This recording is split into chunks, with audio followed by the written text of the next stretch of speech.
Bueno, Porque son- aprovecho para cumplir con las formalidades.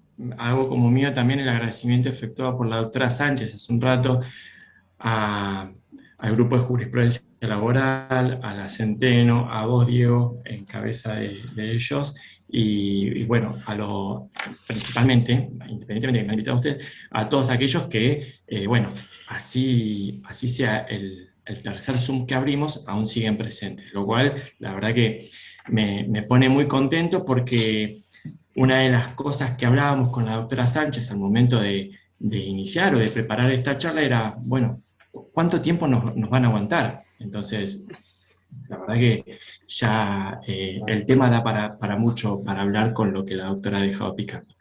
En fin, empiezo a compartir pantalla. Mientras vos compartís Sí, pantalla, sí, cómo no, yo escucho. quisiera, porque por la charla de la doctora Verónica, que como que hizo mención a varias normas de la nueva ley 15057. Quiere decir entonces, yo lo pregunto porque no lo sé, yo obviamente sé de que sobre esa ley sí se empezó a aplicar de entrada el 2J y el 103, pero parece ser que entonces se le está dando cabida a otras normas procesales de esa nueva ley, entonces, Mariano, ¿estás digamos, escuchando los vos? tribunales están haciendo aplicación No, yo lo de que sí algunas te puedo normas que no decir, sean... lo que te puedo decir, Andrés, que sí veo mucho que la invocan las partes. A mí me parece muchas cuestiones, como lo he marcado, loable que las se hayan receptado ellas, ¿no? Más que nada las que tienen que ver con la prueba electrónica. Eh, Porque es actualizar, ¿no? Algo que viene a estar en la vida cotidiana de todos. Lo cierto es que ya estaban, ¿no? Esto de exhibir, el deber de conservación, están en el Código Procesal que nos complementa, pero más allá de que lo apliquemos o no, no sé si en ese aspecto necesitamos que esté vigente, porque las podemos aplicar igual, pero lo que sí te puedo decir es que lo veo mucho que los letrados los piden. Más que nada lo he visto en cuestiones electrónicas, bueno, he visto que las partes piden Claro, que porque se aplique más allá de la vigencia es o no. interesante eso, es Sí. interesante porque hay una discusión sobre si está vigente o no Pues, la nueva Andrés, norma procesal, y además de que, sí, no, sí. esto y termino, y y que digamos, sabemos que las normas procesales se aplican de inmediato, digamos, más allá de que no se puede hacer una cámara de operación ahora mismo, porque cuestiones presupuestarias, hay normas procesales que no estaría mal que se apliquen de la nueva ley de procedimiento, ¿no? Mira, Bueno, perdóname, nada, muchas gracias. perdón, Vero, perdón, Andrés, justamente estamos acá con el doctor también Mariano Natale, que bueno, es el corredactor de la Eh, 15057. Sí. Mariano, vos te adoro, pero en 2 palabras, en 2 minutos, porque si no Beto me mata después. Vos que sos No hay problema. digamos, un personal muy importante, y además tiene, digamos, escrito de que hay como 78 artículos que podrían tranquilamente, digamos, cohabitar o compartirse, ¿no? Pero decinos 2 palabras, Mariano, después te vamos a dar obviamente una charla de 2 horas, 3 horas, lo que vos quieras para que hable de la 15057, pero no podía dejar de lado porque, bueno, sos justamente el corredactor de la 15057. ¿Cómo estás? Buenos días, buenas tardes. Bueno, gracias. No, en realidad no. Bueno, acá hay muchos encumbrados y magistrados y demás que han escrito sobre la 1557 y sobre esto. Es llamativo, y en 2 palabras, como me pediste, es llamativo que esté vigente, pero que una ley no esté operativa. Yo, cuando fui a la facultad, estudiaba que las leyes eran constitucionales e inconstitucionales, porque el sistema difuso sí lo establecía, estudiaba que una ley estaba vigente o no estaba vigente, pero nunca me enseñaron a mí que una ley está vigente y no está operativa, y que una ley está derogada, la 1153, pero que tiene ultraactividad implícita, si se quiere. La verdad que esto es una decisión política de la Corte, no, porque facultades para hacerlo no tiene, insisto, sí, el 73,33% de la ley que mejora el proceso puede ser aplicado sin gastar un peso. O sea, sin gastar un peso es por ejemplo, como lo explicó bien Verónica recién, la prueba informática. Nosotros le pusimos, ¿cómo fue que le pusimos? Prueba tecnológica, y el legislador le puso otro medio de prueba. Por ejemplo, es algo sencillo que se ve que es pre-pandemia y nunca se pensó una pandemia cuando se hizo, pero bueno, es eso. Vigente está, y la 1153 está derogada, pero no está operativa. Nada más que eso. Muchísimas gracias, Mariano. Ya te vamos a dar lugar el próximo semestre para que te hables todo, que Mariano, la verdad que es, digamos, uno de los cráneos, como dicen los chicos, de la 15057. Así que, y a veces No hasta voy a los aprender domingos más la trabaja. cámara con Sí. usted, no voy a aprender más la cámara, porque me hacen hablar. Yo quiero escucharlos a ellos, no quiero hablar yo, gracias. No, pero por favor, no podía, digamos, no darte lugar, Mariano, por favor. Bueno, ya estoy perdido. ¿Quién le toca? El Bueno, doctor Alberto Arce. ¿qué tal? ¿Me escuchan? Yo Bueno, no, otra vez no. no, está bien, ya vas a tener tu turno nuevamente, pero voy a tratar de ser conciso, ¿sí? Y tratar tratar de compartir cuáles son los tips que a mí me parece interesante en virtud del público, que en principio pensé que iban a ser abogados, quizás me dijo Diego Nobeles y demás, no pensé encontrarme con semejantes Y si no te asustamos, Beto, ¿qué querés? Vos viste que yo monstruos siempre... del derecho. Entonces, el tema es así, sí, es así, Diego. Entonces, el tema viene así. Prueba confesional. La parte de la exposición que a mí me toca dar, la planteé de la siguiente manera, que en definitiva a mí me sirvió mucho. Hay un juez conocido acá en la zona, lo que es zona noroeste, zona norte, el doctor Tula, que ha escrito un libro sobre intercambio telegráfico. En ese libro sobre intercambio telegráfico, el doctor lo que hacía era hacer una serie de preguntas y respuestas. Y en virtud de ello, yo robé, no es una idea mía, la tomé prestada, vamos a decirlo si así se quiere, para hacer preguntas y respuestas de cómo se tiene que actuar respecto de las pruebas que hoy me tocó hablar. En fin, la prueba confesional. Si esto sale bien, tendría que estar pasando. Muy bien. Ahí está, prueba confesional. La normativa que tenemos que tener presente al momento de ofrecerla, proveerla, y después al momento de los jueces tener en cuenta al momento de sentenciar es la siguiente: artículos 34 y 44 del 11.653, y por otro lado, como por medio del 63 de la misma ley que acabo de nombrar, tenemos los artículos 403, 405, 406, 408, 9, bueno, se los dejo, no se los voy a mencionar, después el Power, si quieren, se los puedo brindar si es que a alguien le sirve de ayuda. Respecto a este tema. Ahora, tips a tener en cuenta. Punto 1. ¿Qué es la absolución de posiciones? ¿Sí? ¿Cuándo se tiene que ofrecer este tipo de prueba? ¿Cómo se tiene que ofrecer este tipo de prueba? ¿Y quiénes pueden ser citados a deponer en este tipo de prueba? Absolución de posiciones para la Corte, entre tantas definiciones, si se quiere, no dan definiciones, pero de alguna manera nos los dicen en su sentencia. La absolución de posiciones, la Corte ha dicho que es un medio para provocar que el adversario, le hace trabajador, empleador, actor, demandado, que en este caso es el absolvente, reconozca, bajo juramento o promesa de decir verdad, un hecho pasado, previamente afirmado por el ponente, ¿sí?, personal o de conocimiento personal de aquel, y contrario al interés que sostiene en la concreta causa. Eso es la confesión, tratar de que reconozca. ¿Cuándo se ofrece la prueba? Cuando se solicite la absolución de posiciones, será indispensable para su admisión, tema que recién ha tratado la doctora Sánchez, acompañar el pliego respectivo. Caso contrario, se la tendrá por no ofrecida. Tema que difiere de aquellos que litigan mucho en capital, que en capital, ¿sí?, pueden ofrecerlo hasta, tengo entendido, media hora antes de la audiencia. Entonces, acá viene otra vez lo que decía, tengo que remarcar lo que decía Vero, la doctora Sánchez, perdón, que al momento de ofrecerla, ya sea en la demanda, en la contestación, en la reconvención o en la contestación de la reconvención, se puede ofrecer este tipo de prueba. Si se ofrece, ¿sí?, y no se acompaña el pliego, o si se ofrece y las posiciones no están insertas en el texto, en el escrito en donde nos estamos presentando, no nos van a tener por acompañar ese tipo de prueba. ¿Se entiende? Es decir, no alcanza con solo ofrecerlo, alcanza con ofrecerlo y aparte acompañar el pliego, ya sea inserto en la demanda, en la contestación, como recién hablamos, o acompañando un sobre cerrado. ¿Qué más tenemos respecto a esta prueba? ¿Cómo se ofrece? Las posiciones tienen que ser claras y concretas, ¿sí? No contendrán más de un hecho, ¿sí? Tienen que ser solamente destinadas a que me digan sí o no, ¿sí?, y no van a contener más de un hecho, cosa que entremos en duda, ¿sí? Tienen que ser redactadas en forma afirmativa, para que el deponente pueda especificar respecto de este tipo de pruebas, si ha sido cierto o no ha sido cierto, deberán versar sobre puntos controvertidos referidos a la actuación personal del absolvente. Y acá es donde tenemos que tener mucho cuidado de por cómo se ofrece la prueba, porque muchas veces ese ofrecimiento de prueba importa un reconocimiento de quien la ofrece. Entonces, esto que aprendimos en la facultad, como recién hablaba el doctor Natale, parece fácil y a veces no lo es tanto.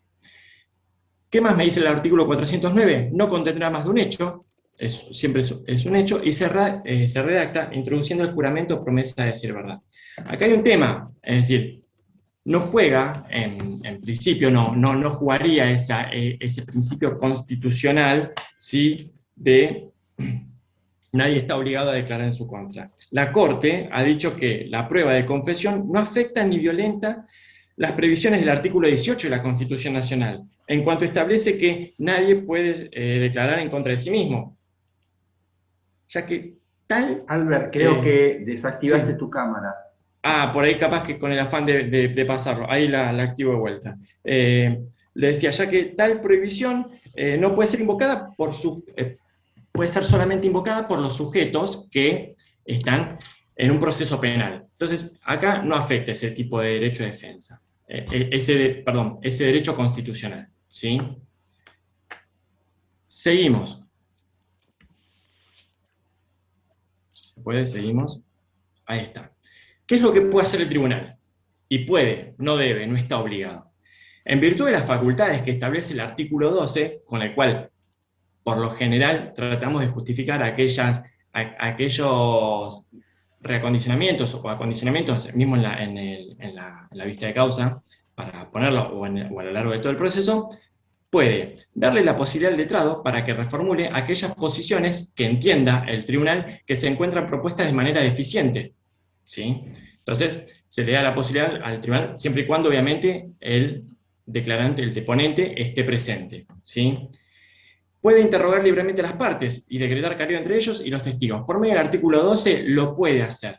Esto, hay algunos que se asombran, pero tienen las facultades. Y en mi experiencia, no tanto en el Laboral 2, porque no hace mucho que estoy en el Laboral 2, pero sí estuve bastante en el Laboral 1, lo he vivido y lo han hecho. Esto de, siempre y cuando, como les digo, el deponente esté presente, pueda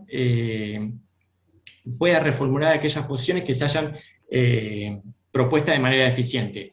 Como también lo que pueden hacer es proponer nuevas posiciones, ¿sí? Y realizarlos in voce, en el medio de la audiencia vista de causa. Siempre y cuando haya guardado el derecho de poder, haya guardado el derecho de poder ampliar al momento de la vista de causa. ¿Qué ocurre? Algunos tips para tener en cuenta. No consejo, porque consejo me daba mi tía, pobre, bueno.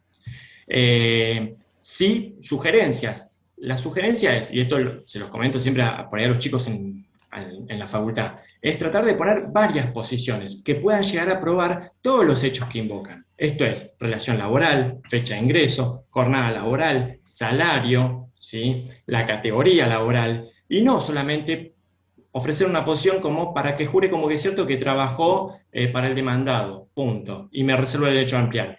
Eso me serviría en tanto y en cuanto, cuando se encuentre trabalaritis, el demandado se presente a estar de derecho y en la vista de causa, el demandado /actor también puede, le hace actor, demandado, trabajador, empleador, puede estar presente en la vista de causa. El derecho a ampliar sirve cuando está presente. Cuando no está presente y lo tenemos declarado rebelde, no puedo ampliarlo, ¿sí? Entonces, ojo con eso, a tenerlo en cuenta, porque si bien la valoración de la prueba, como recién dijo la doctora Sánchez, es apreciación en conciencia, este tipo de presunciones, tenerlas por absueltas de manera estricta, como lo decimos nosotros, ¿sí?, necesita quizás algún otro respaldo, ¿sí?, alguna otra, hacerla más robusta, esto de que hablaba Vero, a todo tipo de pruebas. No dejan de ser indicios que tenemos que acompañar con algo más. Como les dije, el tribunal puede interrogar libremente a las partes, decretar careos entre ellos y también con los testigos. Y sucede con... a mí me ha tocado vivir en varias oportunidades dicho acto. ¿Qué más? ¿Quiénes pueden ser citados? Bien. En un litisconsorcio, los litisconsortes, mientras tengan intereses contrapuestos, pueden ser citados los terceros, valga la redundancia citados, porque estos terceros adquieren o toman la calidad de parte, ¿sí? Pueden ser citados los incapaces, apoderados y representantes de personas jurídicas. Ahora vemos cada uno por medio de sus representantes legales, ¿no? Obviamente. Y acá sí, por ahí me extendí un poco, la verdad es que voy a hacer un poco abuso de pasar las filminas rápidamente, pero le dejé me parece quizás interesante tenerlo en cuenta al momento de ver cómo ofrecemos la prueba confesional, ¿sí? Y a quién vamos a citar. Y también para oponerse o no, para defenderse, ¿sí? Porque muchas veces vamos a ver en un ratito que las personas jurídicas tienen la posibilidad de elegir un representante que absorba posiciones en lugar de ellas. Bueno, en el litisconsorcio, como dijimos, los litisconsorcios, en cuanto existe un enfrentamiento en la posición sostenida, en los incapaces o inhabilitados, los representantes legales, tenemos en el concursado, ¿quién viene? El concursado propiamente dicho, ya que conserva la legitimación procesal. No así con aquellas personas que están fallidas o quebradas. ¿Qué más tenemos? Me interesa, sociedad colectiva. Y esto yo lo voy poniendo en virtud de lo que he visto en su momento cuando abría prueba, que me ha tocado bastante esa tarea en el laboral 1, a ver a quién citábamos como testigo en virtud de quién se encontraba del otro lado, como en este caso los demandados, ¿verdad? Entonces, les decía, en la sociedad colectiva, la persona designada en el contrato, y si no hay designación, cualquiera de los socios. En la sociedad en comandita simple, deben ser citados el socio comanditado o el tercero para representar a la sociedad en el contrato, ¿sí? En la sociedad de capital e industria, tenemos al socio designado en el contrato social. En la sociedad de responsabilidad limitada de SRL, viene el socio gerente, el socio gerente o el socio designado en el estatuto. No así difiere en la sociedad anónima, ¿sí? Porque en la sociedad anónima tiene que presentarse el presidente del directorio, salvo que en el estatuto autorice la actuación de uno o más directores, son los representantes legales. Sociedad cooperativa, el presidente del consejo de administración, perdón que voy rápido, así le damos también la segunda parte a Vero. En la obra social, demandados varias veces, he tenido la oportunidad de leer expedientes, el administrador designado como representante legal de la Dirección Nacional de Obras Sociales, esto es la ley 23.660, en el sindicato, el miembro del directorio a quien estatutariamente se haya encomendado tal función, consorcio de propietarios, obviamente el administrador del consorcio, sigo. En las quiebras, habíamos dicho, al síndico. En la provincia de Buenos Aires, es un tema que acá también tenemos que tener en cuenta, ¿quién está situado en la provincia de Buenos Aires? El fiscal de Estado. ¿Y cómo absuelve posiciones? Absuelve posiciones por oficio. Obviamente no vamos a citar al representante de la provincia de Buenos Aires o al fiscal de Estado. O sea, se tiene que cumplir con la normativa del 143, de la Constitución Provincial, por ende también tenemos que viene de la mano el 63 de la 11653, teniendo en cuenta el 34, el 405 del CPCC, y en este sí me tomé el atrevimiento de dejarles lo que es la normativa como para poder invocarla al momento de que ofrezcan la prueba. Me pareció interesante. Y el artículo 1 de la ley 7.543. Algo similar pasa con los municipios, que también encuentro demandados. ¿Quién es el representante legal? El intendente. Y va por oficio también, ¿sí? Le dije, les dejo la misma ley, cambia nada más que la ley orgánica de las municipalidades. Tips para tener en cuenta que me parece interesante respecto a esta prueba. Sí, perdón. ¿Me hablaban? Quiero hacerte un par de preguntas rápidas, si sos tan amable. ¿Cómo, sí, si en se términos puede, prácticos, muy clara tu posición, en términos prácticos, ahora que presentamos todo virtual las demandas, tenés que presentar con el pliego de oposiciones, ¿viste? ¿Cómo se está manejando eso? Porque si, digamos, para que el demandado o el contrario no vea las posiciones, obviamente. ¿Cómo lo manejamos eso? ¿Cómo se suele hacer? Ese es una pregunta muy interesante. Siempre está bueno decir eso ante la primera pregunta, ¿no? Lo cierto es que, te cuento, hablo en base a mi experiencia o inexperiencia, si se quiere, ¿verdad? Yo lo que no hablo es en representación de Laboral 2, pero te cuento qué es lo que hacen muchos colegas tuyos, ¿sí? Si me permitís tutearte.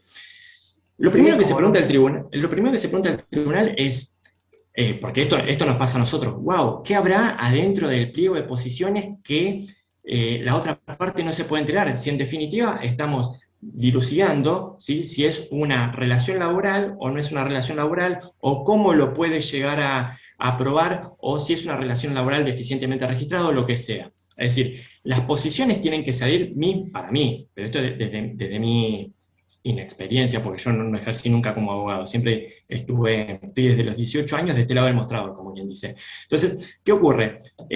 Las posiciones tienen que salir ofrecidas del mismo relato de los hechos. Punto 1. Entonces, punto 2, salvar esa cuestión, que es algo que yo siempre me preguntaba, ¿qué es lo que hacen muchos colegas? Cuando inician la demanda o cuando la contestan, me presentan un escrito aparte, ¿sí?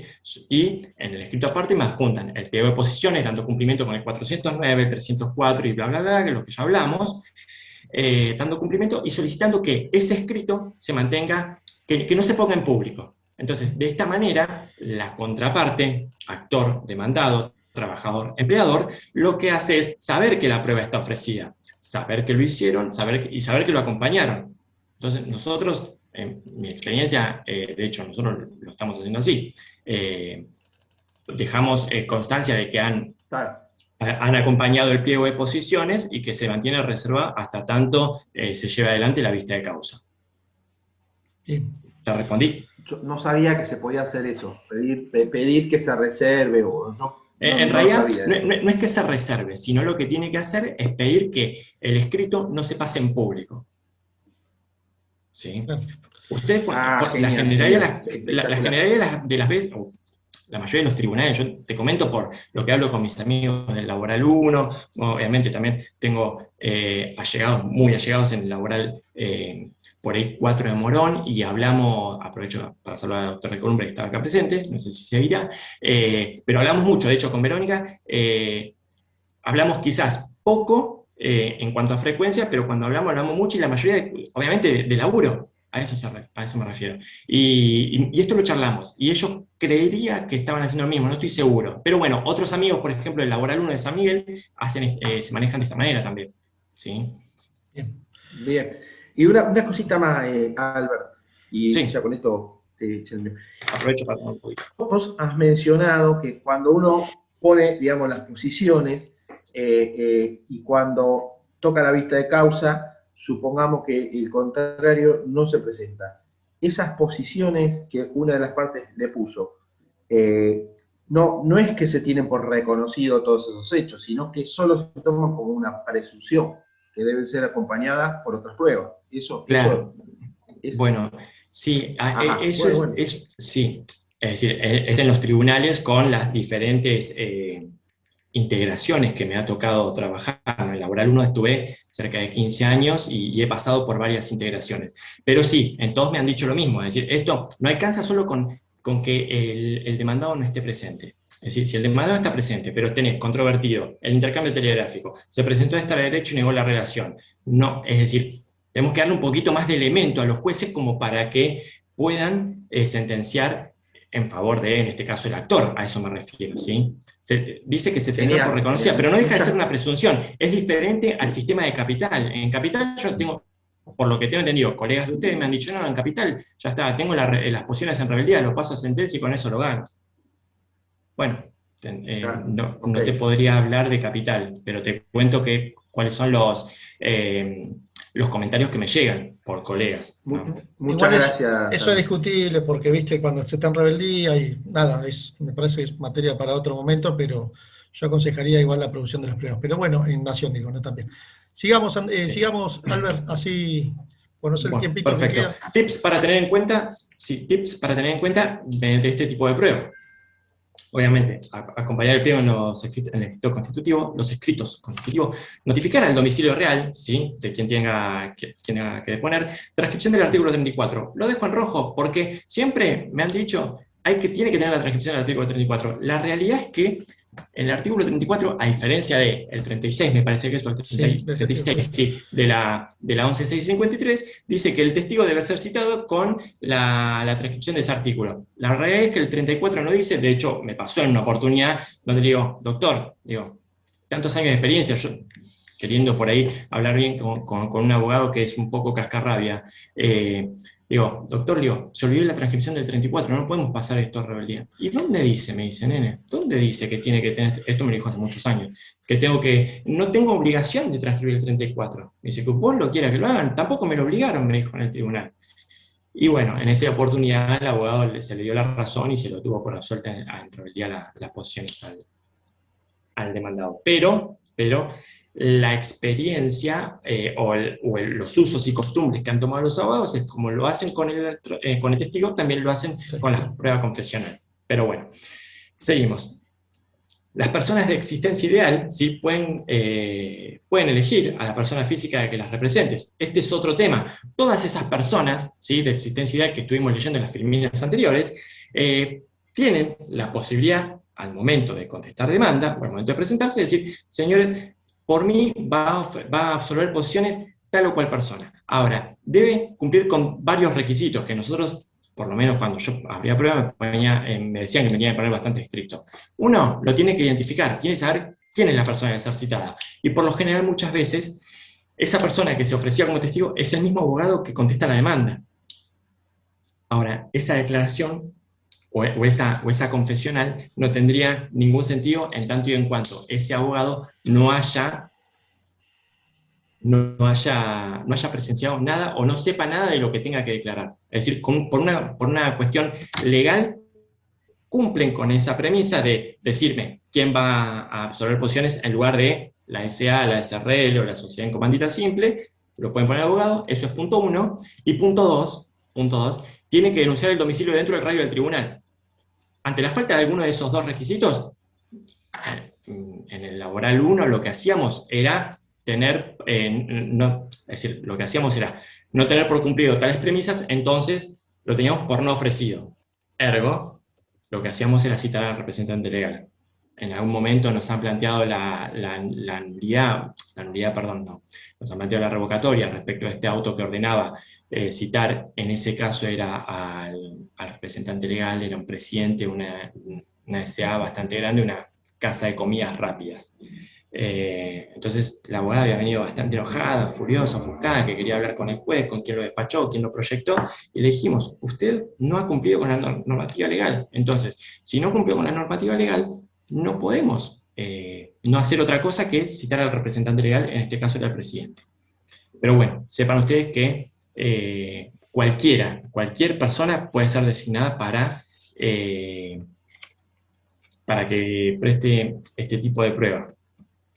Bueno, el artículo 41, que me parece novedoso, también lo estuve leyendo, el artículo 21 de la 15.057 establece que a los rebeldes se los notificará en los estratos del tribunal. Que esto siempre era una pelea de cómo lo notifico, que está rebelde, que apenas puede notificar la rebeldía, que no me hagas liberar la cédula, que la oficina de notificaciones y demás. Lo cierto es que, bueno, por suerte, el artículo 21 de la 11.657 muy sabiamente ha venido a zanjar estas dificultades que traen aparejadas para los abogados. Me pareció interesante. Sigo. Prueba testimonial. ¿Qué tenemos respecto a la prueba testimonial? Varios puntos. Si puedo pasar, estaría fantástico. Ahí está.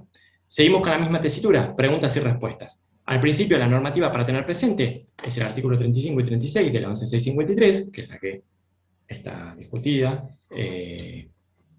y del artículo 424 en adelante, y concordantes del Código Procesal Civil y Comercial.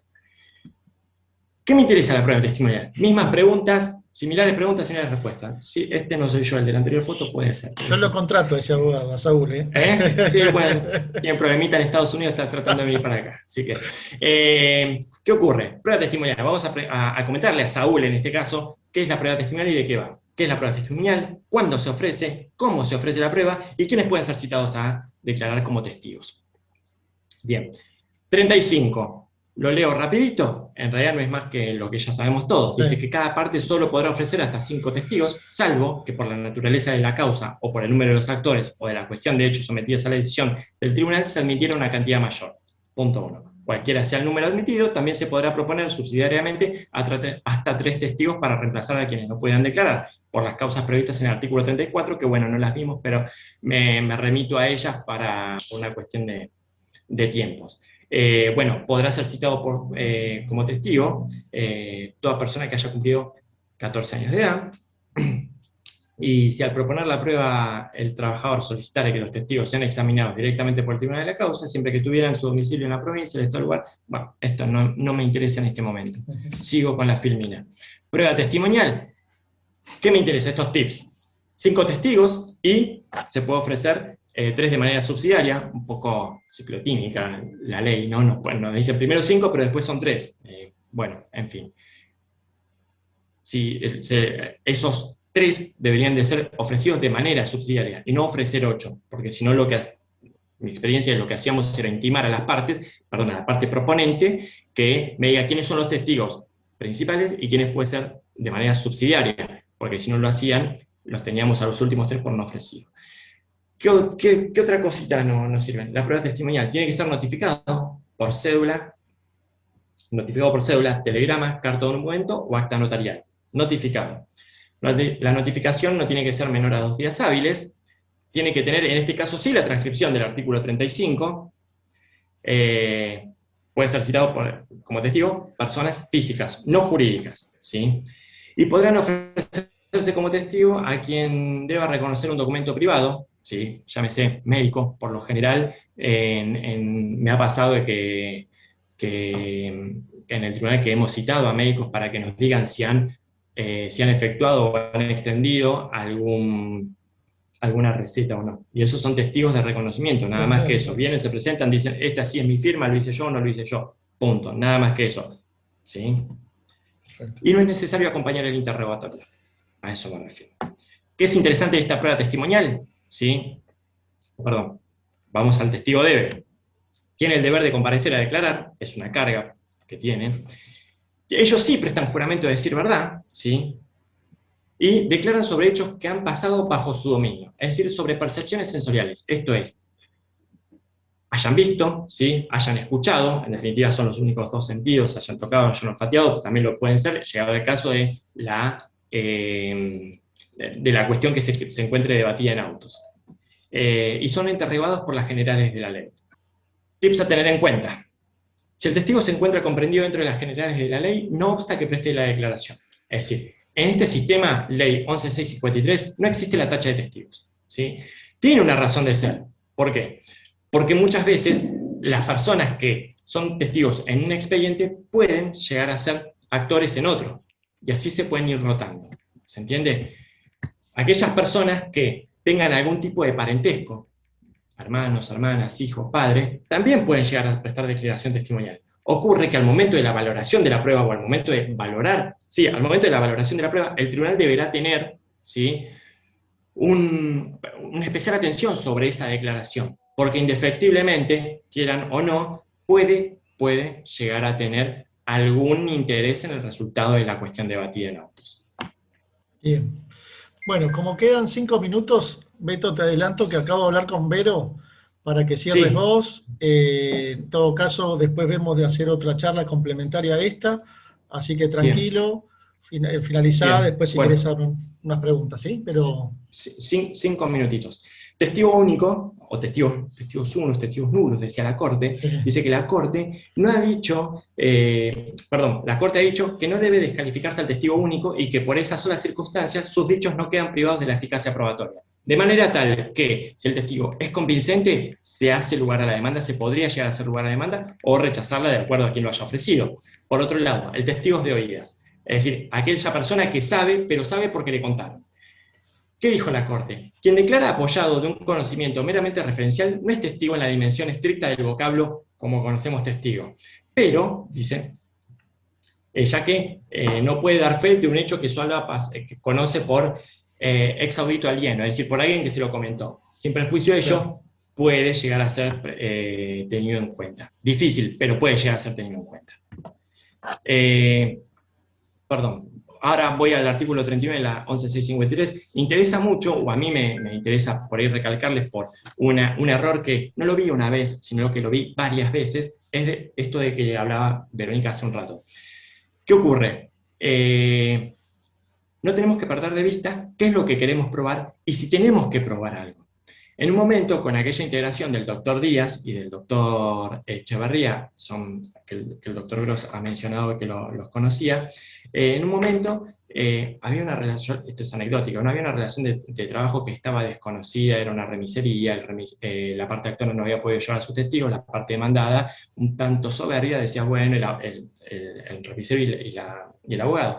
Decía, bueno, yo quiero que se preste declaración testimonial a mis testigos, que yo los ofrecí, que acá, dice, acá tienen que declarar, que no pueden coartar mi derecho de defensa en juicio. Y yo decía, doctor, no hay nada que probar. Usted no tiene nada que probar porque usted desconoció la relación laboral. Que quiero que se escuchen, perfecto. No hubo manera de convencerlo, escuchamos a los testigos y han sacado una linda sentencia a favor del actor con la declaración de los testigos de la parte demandada. Entonces, ojo con eso. Ojo con eso. Esto es lo que decía Vero. Una vez que una vez que las cartas están sobre la mesa, una vez que se ofrece la prueba, punto, es del tribunal. El tribunal hace y deshace como quiere. Artículo 39, veo que me quedan 3 minutos. El artículo 39 dice que cuando en virtud de una norma legal aplicable existe obligación de llevar libros, registros o planillas especiales de índole laboral y a requerimiento judicial otro de los ítems, y no se los exhiba o resulta que no reúnen las exigencias legales o reglamentarias, incumbirá, le pone a la carga del empleador la prueba en contrario. El problema es, cuando yo, bueno, esto no me interesa la última parte del artículo 39, entonces yo hablo de este juego armónico que existe entre el artículo 39 y el artículo 55. Ahora, este artículo 39 y el artículo 55, que habla sobre la carga que tenemos que presentar, es un juego armónico que tenemos que saber jugar. El artículo 39, como le dije, cuando en virtud de una norma aplicable existe la obligación de llevar libros, y el 55 me dice, la falta de exhibición y el requerimiento judicial o administrativo, registro, planilla u otros elementos de contrato previstos por los artículos 52 y 54, a los cuales me remito en honor a la brevedad, vos ahí serán tenidos hablas de como la esta LST. presunción. Sí. ¿Cómo? De la LST, sí, O sea sí. Entonces tenemos que jugar con esto del 39 y del 55. ¿Pero qué ocurre? Tiene que ser a requerimiento judicial. Es decir, mal puede una persona prestarme juramento antes de que se lo requiera judicialmente. Entonces, ¿qué ocurre? ¿Cuándo es la oportunidad de prestar el juramento? Y en algunas charlas hemos convenido de que el momento procesal o el más estratégico es al momento de presentar los alegatos. Junto con el alegato, prestan el juramento del artículo 39. En ese momento, invierten la carga de la prueba y todo aquello que no haya probado el demandado, se lo ponen en carga de ellos. Sugerencia, nada más que eso. Sugerencia y es mi postura. Quedan un par de minutos. Podría despedirme diciendo, y la verdad que hablando sobre esto de la conectividad, de esto de la prueba procesal informática, de los cuales con Verónica también hemos discutido en varias oportunidades, y podría poner, de hecho hoy lo hablaba con una persona muy especial para mí, y podría terminar la charla de manera filosófica, si se quiere, ¿no? Heráclito decía, nunca nos bañamos 2 veces en las mismas aguas del río y demás. Pero no, opto por lo siguiente, opto por lo mío, que me parece un poco más interesante. Dice que nada es inalterable, nada es definitivo, solo el cambio es lo único que permanece en el tiempo e incondicional.